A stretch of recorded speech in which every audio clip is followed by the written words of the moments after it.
Dans l'épisode d'aujourd'hui, un jeune ours noir prend pour cible un bébé qui dort seul dans sa poussette, tandis que sa mère et ses deux frères et sœurs aînés jouent dans l'herbe à proximité. L'ours noir attaque, saisit le bébé et l'emporte dans la forêt. Si vous aimez la vidéo, n'oubliez pas de liker et de vous abonner. Voici la terrible attaque de l'ours sur Esther Schwimmer. Bienvenue sur Ferocefin. En août 2002, Rachel et Pincus Schwimmer ont passé leurs vacances avec leurs 3 enfants dans les montagnes Catskills. Ils venaient de Brooklyn, New York, mais passaient toujours leurs vacances dans les Catskills. C'était une tradition qu'ils perpétuaient chaque année. Ils séjournaient dans le village de Woodbridge, dans les montagnes Catskills. Cette région boisée et montagneuse se trouve dans le sud-est de l'État de New York. C'est un lieu d'une beauté naturelle à couper le souffle, une nature sauvage qui s'étend sur 700 hectares.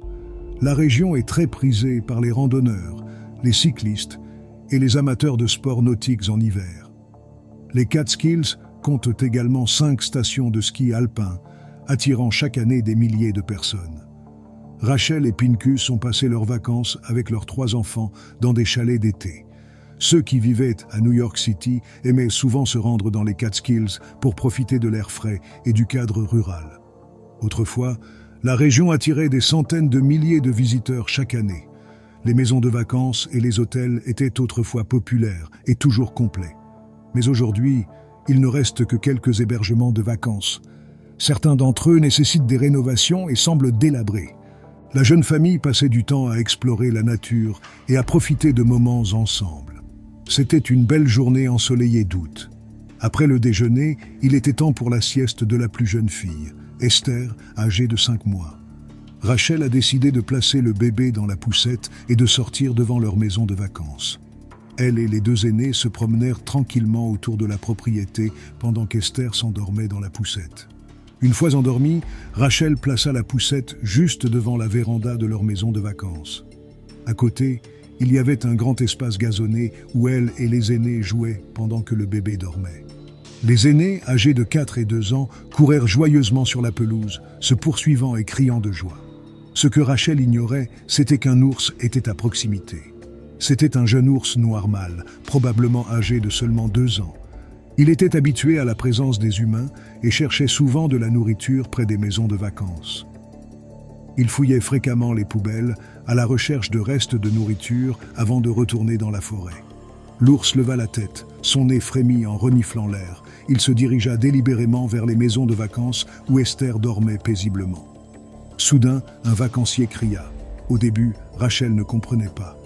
Elle se leva et regarda autour d'elle. Puis le cri retentit à nouveau. « Ours !» Rachel vit un jeune ours noir mâle sortir de la forêt environnante. Il se dirigea directement vers la pelouse et la famille. Rachel saisit rapidement son fils de 4 ans et son autre enfant de 2 ans et courut vers la maison de vacances, les tenant sous ses bras. Une fois à l'intérieur, elle leur dit de rester là pendant qu'elle sortait chercher le bébé. Mais il était déjà trop tard. Elle entendit des cris horribles et vit avec effroi l'ours noir jeter Esther de sa poussette. Le tout petit hurlant tomba au sol, puis, dans un mouvement rapide, l'ours souleva le bébé dans ses mâchoires. Il secoua son petit corps. Les cris du bébé étaient assourdissants alors qu'il pendait dans la gueule de l'ours. Tout le monde sortit de ses logements pour voir ce qui causait tout ce tumulte.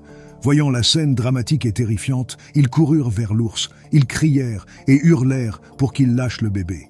Selon les rapports, Pincus, le père d'Esther, poursuivit l'ours. Il fut blessé lorsque l'ours l'attaqua, mais il continua de courir vers l'ours, désespéré d'atteindre sa petite fille. Le jeune ours noir s'enfuit dans la forêt, à seulement 20 mètres, avec Esther toujours dans sa gueule. Plusieurs personnes, y compris Pincus, se lancèrent à sa poursuite. Ils ramassèrent des pierres et les lancèrent sur l'ours. Au début, l'ours résista alors que les pierres s'abattaient sur lui, le frappant dans le dos et au visage. Mais ensuite, au milieu des cris et des appels, l'ours paniqua et laissa tomber le bébé. Puis il se retourna et s'enfuit dans la forêt. Quelques minutes après l'incident, l'officier de police Dave Decker de Fallsburg arriva sur les lieux. À son arrivée, il remarqua la poussette renversée au milieu de la pelouse. Il suivit les cris et les appels dans la forêt voisine.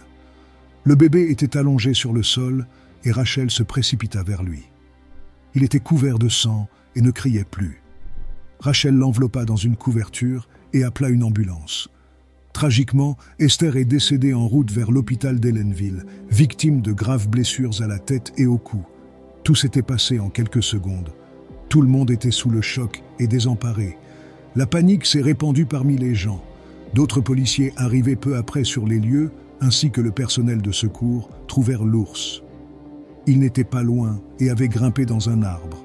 Les policiers visèrent et tirèrent 5 coups sur l'ours. Il tomba lourdement au sol. L'ours fut emmené pour une autopsie afin de déterminer s'il souffrait d'une maladie ayant pu influencer son comportement. Le maire de Woodbridge, James Slater, déclara que les attaques d'ours étaient très rares dans la région. Ward Stone, le pathologiste en chef de l'État, dit qu'il n'avait jamais rien vécu de tel dans ses 34 années de carrière. C'est pourquoi il était déterminé à découvrir si l'ours était malade. Normalement, les ours noirs de cette région sont très timides et s'enfuient devant les humains. Les seuls problèmes qu'ils causaient étaient de manger la nourriture pour oiseaux et les croquettes pour chiens mises par les habitants. Les rencontres avec les humains étaient rares. La rage a été exclue, ainsi que d'autres virus. Dans l'estomac de l'ours, on a trouvé des plantes forestières, ainsi que de la nourriture humaine, de petits sacs en plastique, des étiquettes de fruits et du papier d'aluminium. Il est évident que l'ours s'était habitué à manger de la nourriture humaine et avait été attiré dans la région pour cette raison. L'ours n'était pas marqué, ce qui est le cas lorsqu'un ours a causé des problèmes auparavant. C'était un jeune mâle pesant environ 70 kg. Il venait probablement de quitter sa mère et apprenait à se débrouiller pour la collecte de nourriture et l'établissement de son territoire. Les experts en faune sauvage ont tenté d'examiner le cerveau de l'ours pour détecter des anomalies, mais 2 des balles des policiers avaient atteint l'ours à la tête, ce qui rendait cela difficile. Les experts soupçonnent qu'il ait été attiré par la jeune famille, et en particulier par le bébé, en raison de son odeur inhabituelle. Le lait et les couches pourraient avoir attiré l'ours curieux, et certains pensent qu'il n'avait peut-être pas l'intention de tuer le bébé. Avant cette attaque, la dernière rencontre mortelle connue avec un ours dans l'État de New York remonte à 1987. Toutefois, il s'agissait d'un incident inhabituel où un jeune garçon est entré dans l'enclos des ours polaires au zoo de Prospect Park à Brooklyn. Il a été mortellement blessé par 2 ours polaires à l'époque de l'attaque en 2002. L'American Bar Association a rapporté que seulement 40 décès en Amérique du Nord étaient attribués aux ours noirs. Esther a eu une incroyable malchance. Après la mort d'Esther, des demandes ont été formulées pour introduire la chasse à l'ours dans les États voisins du New Jersey et du Connecticut, où elle était interdite à ce moment-là. Dans ces 2 États, l'interdiction de la chasse avait entraîné une augmentation rapide du nombre d'ours. Cela a conduit à davantage de rencontres entre ours et humains et à des plaintes fréquentes concernant les ours s'aventurant dans les zones résidentielles et même dans les maisons des gens. Nourrir les ours, intentionnellement ou non, peut mener à une situation dangereuse où l'ours s'habitue à la présence humaine et perd sa peur naturelle des humains.